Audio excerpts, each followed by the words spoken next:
2013 Subaru Outback. The air conditioning on this. We are not going to look at pressures today. You can see I taped out the pressures because I don't want you to be distracted by pressures. We have a 80, it's going between 80 and 90 degrees of superheat. This is an expansion valve system.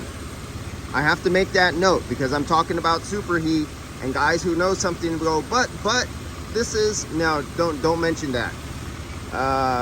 Now, don't look at the subcooling right now because I'm measuring something else. I'm not measuring the subcooling. What I'm measuring here with my two temperature probes, I'm measuring the vapor line discharge, hot gas coming off of the compressor, and I'm measuring the liquid line coming out of the condenser. So I have my entrance temperature of what's coming out of the compressor going into the condenser, and I have the temperature of my refrigerant coming out of the condenser.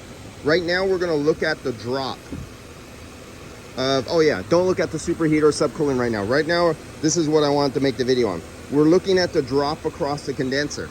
And the drop across the condenser is roughly almost 110, 110. It's going back and forth a little bit, degrees. So if you see SLT, suction line temperature, well, this is my suction line temperature right here. The line right here, that's my suction line temperature. That's the cold one that you would normally use for your superheat. And I have that attached right down here at the liquid line coming out of the condenser. LLT, let's see if I can get it to focus. Come on, you piece of apple. LLT, liquid line temperature. That is this one right here, coming out of the compressor. So we have a 100-degree drop across the condenser. And what's the rule of thumb? And I always say don't use rules of thumb. They don't pertain so much anymore, especially with microchannel, high efficiency systems on variable displacement compressors, is you don't want to drop usually more than 50 PSI.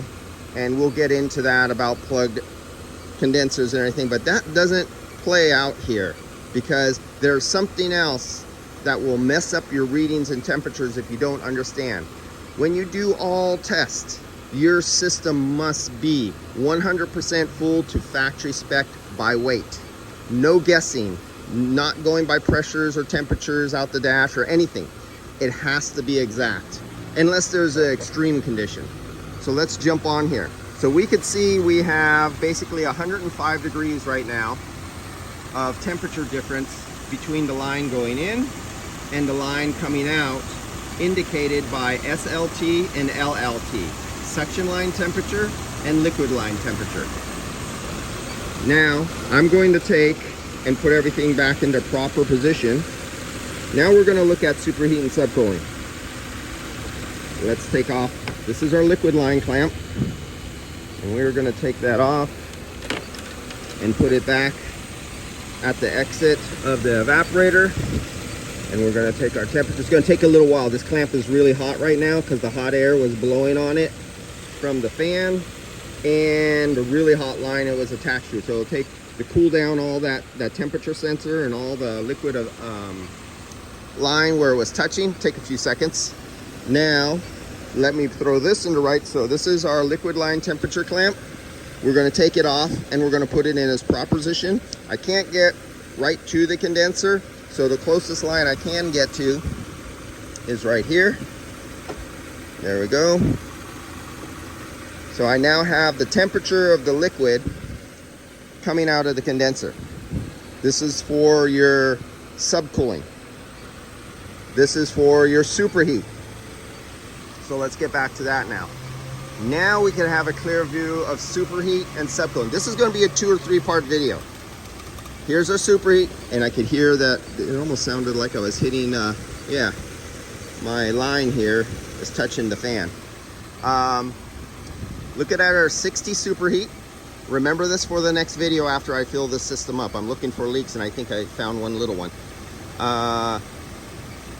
And 7.4 roughly subcooling. Subcooling is for expansion valves, and you take it from the liquid line coming off the bottom of the condenser. Superheat is for usually orifice tube, cap tube systems, piston systems, and But it's also important on an expansion valve system because it definitely shows you there's a problem here. We're not looking at pressure. We don't give a damn a hoot about pressure. We're just going superheat and subcooling. So let's jump off. Oh, and ambient temperature. Our ambient air temperature is 73 degrees, taken off by that sensor right there. Our supply out the dash is 60 degrees, taken from this one right here. It's going basically 12 inches down into that dash, and we got 60 degrees coming out of the dash right now. So let's come back on the next video and see what these numbers look like. And as for a leak, I possibly found something down here. Let me get back to that. Zoom in. Maybe. Let's zoom in there. No, maybe not. I thought there was a little oil residue buildup. It looks like something's missing. Hey, do I see the... Oh, we got it looks like the little piece of foam that was glued to the condenser that closes up the gap in here is missing. I think this must have been a part or something before. Let's see what it looks like over here. Not 100% sure, but it looks like there's a trace line of glue that goes all the way up the condenser, and the foam has been ripped off. This foam is still here. Interesting. But okay, so this is basically, we went over condenser temperature drop, and we looked at superheat and subcooling. Now we're gonna come back and I'm gonna fill up the system. Oh, and another thing, sorry about that again. This is a Denso compressor. You know, most of the Subarus don't have Densos, but on this one, that's a Denso. And you know how I always say, Subarus always have leak at their O-rings, at their lines that go into their condensers. I have not found that so much with the Denso products.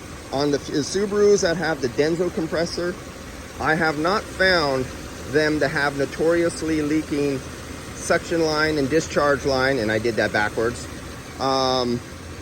O-rings like the other manufacturers that they use all the time.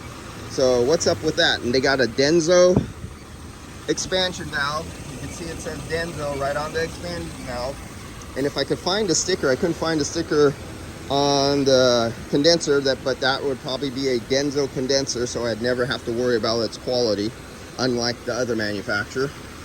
And that's all I have to say for now. See you on the next video on this car, and we're going to come back and look at superheat and subcooling.